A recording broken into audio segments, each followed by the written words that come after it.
Good morning, Glenn, or good evening, where you are, potentially. And also, thank you. You've been one of the channel's strongest supporters, and I appreciate all the feedback that you've given. In answer to your question, I hadn't considered that up until now. I guess I see the channel more as a bit of a broad church in terms of if you like horror and if you like war stories, then there's a lot to offer there of different things. And it's nice to bring in people who like the factual stuff alongside the fictional stuff. Having said that, I did intimate recently that the HMS Dasher video has been one of the channel's most successful videos. I'm not blind to the fact that a lot of people have come here via bedtime stories and wartime stories as opposed to the algorithm. And so the factual stuff possibly is marginally more popular than the fictional due to the fact that people are used to coming from factual videos when they arrive. I'll keep an eye on it. I've got a relatively big factual video planned on Otto Skutzany. I think if that does well, then I might have to reevaluate it. I mean, I'm not really up for starting another channel and splitting the audience, if I'm honest. But at the same time, I do want these things to be a success. So I might well do it. Simple answer, short term, don't know, Glenn. Let's see what happens.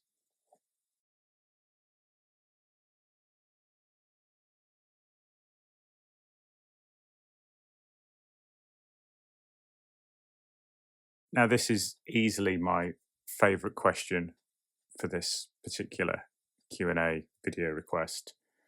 The Frank and Deer woman, which isn't her name, but I might have to use from now on, is a throwback to the original artwork that Sean put together for the channel. It should be displaying now, and if you look at it, you can see a creature crawling through the woods, which is a composite of body parts of animals, humans, zombies.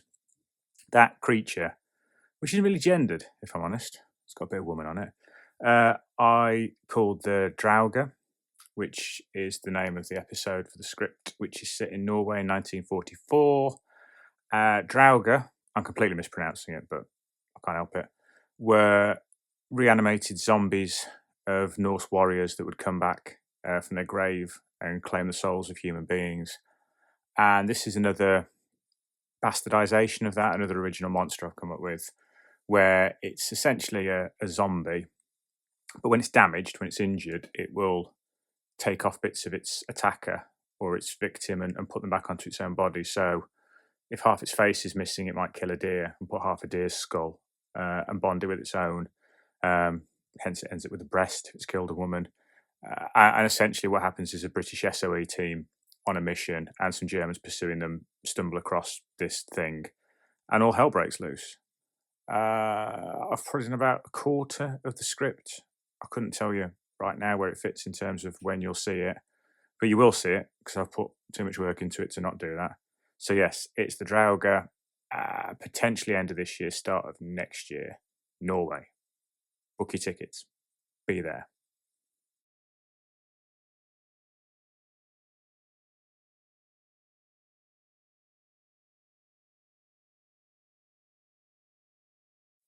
Sometimes it's nice when I get a question where the answer is quite straightforward, like it is with this one, and the answer is yes. There are a couple of scripts that I had picked up largely from reading about other things alongside World War II and potentially ways of extending some of the characters we've seen, but I've held off doing any of them so far. I'm slightly obsessed with one idea based around the film 1971 of doing a story set in the IRA conflict. Maybe have the IRA dabbling with demons or sorcery against the British and some familiar faces fighting them. Some of Luke's videos gave me an idea of going to Afghanistan and having the ghosts of a Russian unit killed by the Taliban helping a modern US or British unit to stay alive. Afghanistan, sticking with that, a group of British troops time locked in a cave come out and meet modern troops.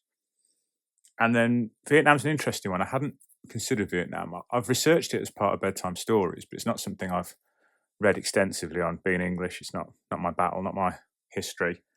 But somebody did suggest that our young girl who survived in, it wasn't Florida, was it?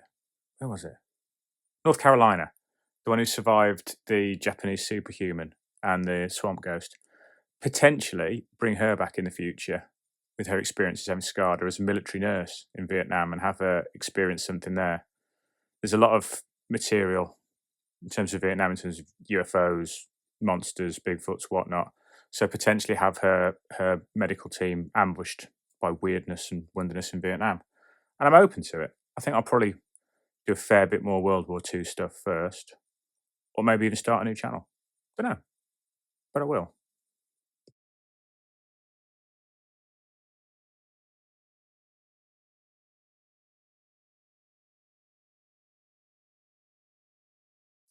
Now, this is right on the money, and it is something that has, I suppose, caused me a little bit of sleeplessness in terms of how much can you do with this character and how far can you go with him? Because yes, he's been popular. People want to see more of him, but there is a risk of it becoming all samey. I mean, I do find myself thinking of scenarios with him, and they all end up with him biting somebody's throat out, regenerating, and walking off into history. You know, like a new adventure every week, as if he was Lassie walking into town, and then he kills somebody and disappears off again.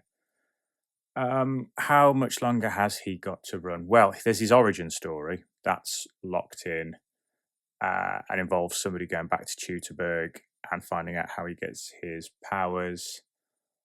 And there's probably 2 or 3 other things I've thought about taking him back to. One was the Aztecs. You know, you've got a bunch of Aztecs who capture some conquistadors and find one of them's a bit weird. And the other is other stuff that I've mentioned, like potentially helping Napoleon from being assassinated and the Beanie Clan. But you're right. I don't feel narratively, without going massively off script, there's much else we can do from his past. I keep hinting at it, but the worry is to write more and more shorts. They all end up with him cheating death, killing people, and disappearing off again. Definitely his origin story, and perhaps 1 or 2 more history lessons if I can find something interesting to them, and then retire him. Because the challenge is then is to make a new bad guy that's likable like him.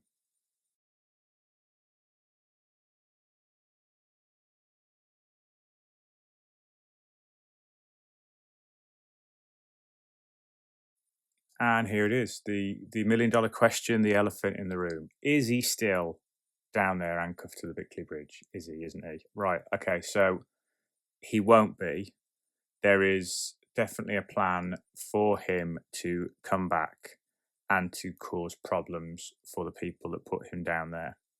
Now, I don't know if that's going to be the wreck rusting or some dud artillery or ordnance going off inside it and blowing him clear, but he will get free and he will make his way back to the UK to visit pain and suffering on who he blames for being there and to try and get his sword back as well. When I handcuffed him to it and sent him down there, the plan was always going to be that when he got free, that episode would document the fact that for decades he will spend a certain amount of time in a dead, frozen sleep, wake up, drown, go through the pain and harrow of drowning, and then the cycle repeats itself. And at some point, that cycle gets interrupted and he makes it to the surface and causes havoc. As I said in the previous video, it's dangerous because I don't want to do him coming back and then just ripping people's throats out and regenerating. It will be a vendetta story, and it will probably be the story that closes his story arc. Toying with the idea of the 1960s, 1970s, haven't pinned it down to a date yet. I have pinned it down to a location, but I'm not going to tell you that. You know, can't tell everyone the secrets, can I?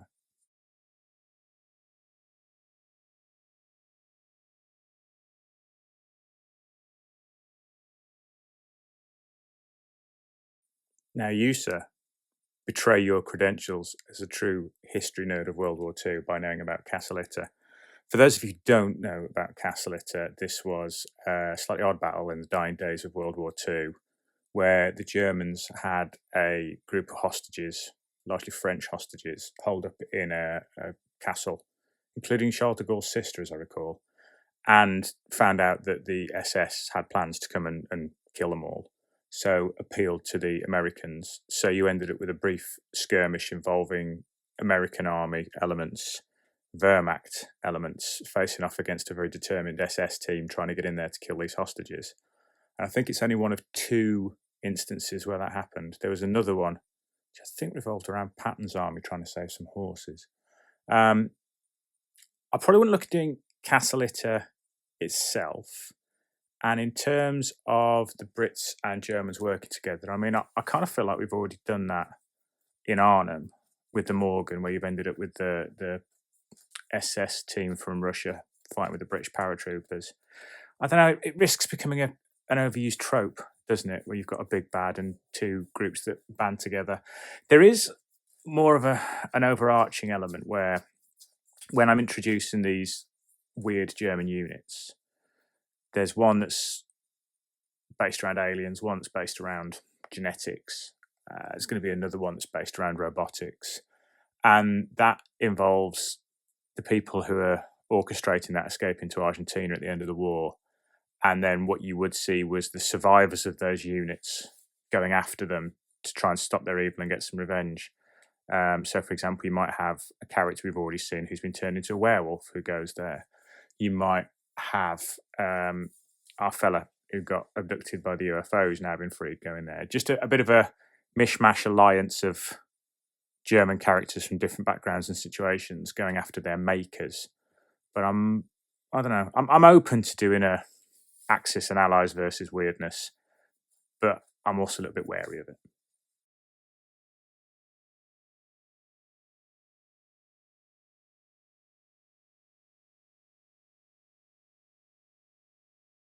Mundane? Good God, man, I don't have time for mundane. Genuinely, I don't have time for mundane. I do this. I still do have a full-time job, which is the same job I've been doing for 20 years now, which involves shift work. So that doesn't mean like I get every weekend off to devote to a hobby, sadly. I also have a small army of children, which is a curse of my Catholic upbringing, which do take up the weekends I get off and the weekdays as well, two of whom have varying degrees of autism. So that means a lot of the normal things that people do, sadly, are off the table for me, unless I want to create a massive scene in public. There is nothing better for me. I live in the southwest, in a small city, and I suppose a good Saturday for me involves going down to the market and the secondhand bookshops and just finding a gem hidden in the secondhand bookshops, which doesn't have to necessarily be a history book. Sometimes it's comic books. Sometimes it's sci-fi. Where do I stand on Marvel DC? I don't know.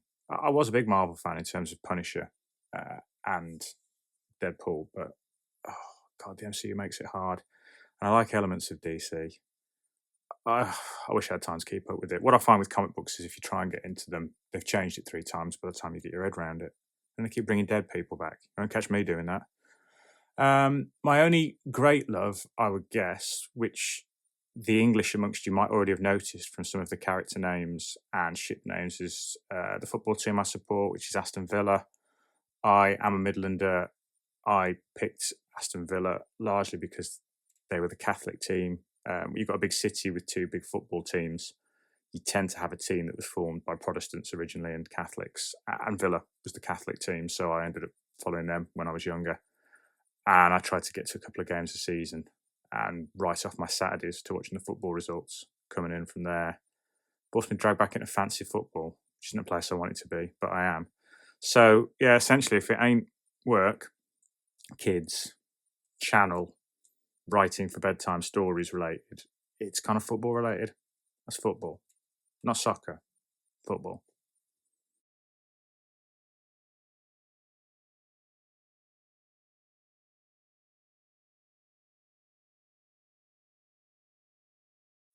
Damn it.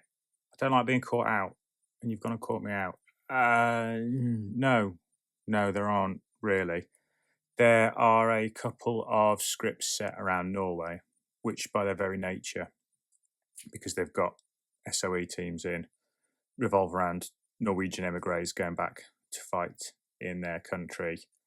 There are also a couple of partisan scripts set around Russia and what would be now Soviet satellite countries.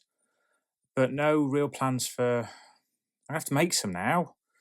You know, potentially have some free French going back. There was an interesting story I was reading recently about how basically the Dutch resistance was completely undermined by the SS, and the SS got free spies, weapons, intelligence off the British for 2 or 3 years because the British kept parachuting people in, and there was no way for the Dutch to warn them.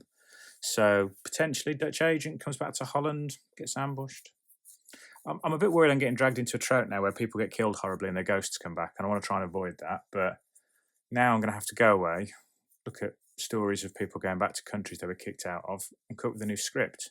So thank you, grudgingly.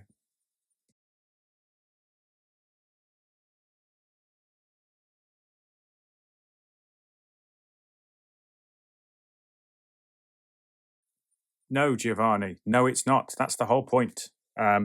Thank you for your feedback on the Attaccare script recently. It was nice to have somebody from Italy give me some positive feedback on some Italian writing I'd done. But no, the whole point of me doing this and where it came from was that in the majority of the books I've read about the German army during World War II, yes, they were the SS. Yes, they were evil people that did unthinkable, unspeakable, horrible things. But the majority of the German units that fought were full of people who were not there by choice, people who had to be there or felt they had no way out of it. There's a scene in Saving Private Ryan where the Americans shoot 2 German troops, in inverted commas, who are trying to surrender. And when you actually look into that, you see that the 2 troops they shoot, they're not speaking German. I think they're speaking Czech or Hungarian. And the fact was that the majority of the soldiers on D-Day who got blown to pieces by the US Navy and Royal Navy were from conquered states. They were Czechs, they were Romanians, they were Hungarians. They weren't German. Most of the Germans have been shipped back to the Eastern Front. So you look at your German armies, particularly for the second half of World War II, there's no bloody Germans in them. War's horrible, and it makes people do horrible, strange, weird things.